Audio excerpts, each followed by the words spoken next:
Assassin's Creed is a special game. It's the kind of game you tell your friends and family about even if they're not into games. First and foremost, it's one of the most unique worlds ever created. It literally lives and breathes, but it's also a fun and exciting action title with a ton of stuff to do and places to explore.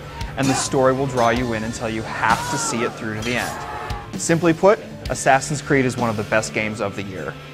Not enough can be said about the living, breathing world of Assassin's Creed. As Assassin Altair, you'll explore 3 major cities of the Holy Land in the 12th century. Each one is absolutely gorgeous, filled to the brim with details. You'll see eagles soaring around tall towers, drunks will push you around, beggars will ask you for money, townspeople will call out for help. It's a real treat simply to wander around listening in on political rabble-rousers complaining about the Crusades or climbing towers just to check out the incredible view. The visual design has a lot to do with how believably organic everything feels. The cities are absolutely huge and everything is beautifully lit with just the right amount of bloom effect. Textures are so good you feel as if you could reach out and touch stuff. Animations are almost as well done. Altair scales walls, leaps from cathedrals, and fights enemies off with his sword. It all looks fantastic, and he smoothly moves from one move to the next without a hitch. Citizens don't move around quite as gracefully, but considering there are tens of thousands of them in any given city, it's pretty easy to forgive. Sound effects and voice acting are terrific, though the actor playing Altair is the weakling, but it's only because everything else around him is just so good.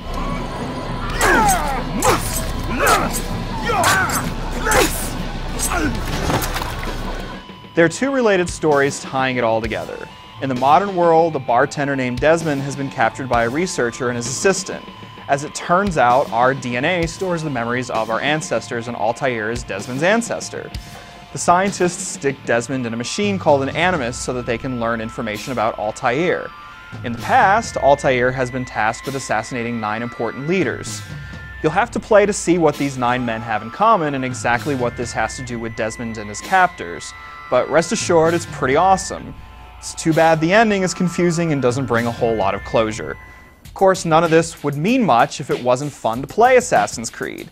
Good thing that the game is entertaining from start to finish. You'll run around on rooftops, climb buildings, slice guards up with your sword, stab them quietly in the back. You'll pickpocket delivery men and do a whole lot more. There are several different mission types in this regard. In some cases, you sit on a bench and eavesdrop. He's called another meeting. Or you'll beat the information out of your target. You seem to know quite a bit about Tamir. Or performed a timed set of assassinations for an informer. Most of the missions are easy to pull off in the early stages of the game, but once the guards and townspeople start recognizing you, they get a little tougher. There are optional tasks too, like rescuing citizens from rogue guards or collecting all the flags strewn about the levels. The combat is really cool. You can pounce on enemies using your hidden blade or use thrown daggers, but your sword is really where it's at. It's just simple button mashing at first, but eventually you'll learn some counter moves where the camera zooms in and shows you Altair's elite skills. Eventually you'll be taking on over a dozen enemies at a time, and getting the timing of your counter moves down is really important, especially in some big battles at the end of the game where you're forced into combat and simply can't escape. Most of the time you won't need to fight if you don't want to, though. You can slink quietly around the city, being careful not to alert the guards to your presence. If you do get their attention, you can climb to the rooftops, lure them up to you, and then grab them and throw them to the ground. It's a pretty awesome way of handling things, especially when you hear the gasps and cries of the people below. Or you can hide in a haystack or in a group of wandering scholars. Climbing up buildings and jumping around the rooftops is a lot of fun since the controls are really smooth.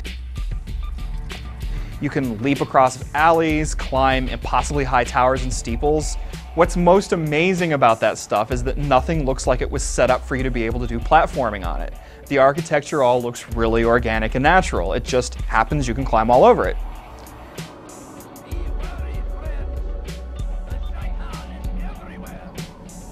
It's all in the details in Assassin's Creed. Galloping on a horse through the countryside, cramming a bloody dagger in a dude's neck, it's all terrific. And it's both beautiful and fun. This is a game you will remember years from now and an absolute must play.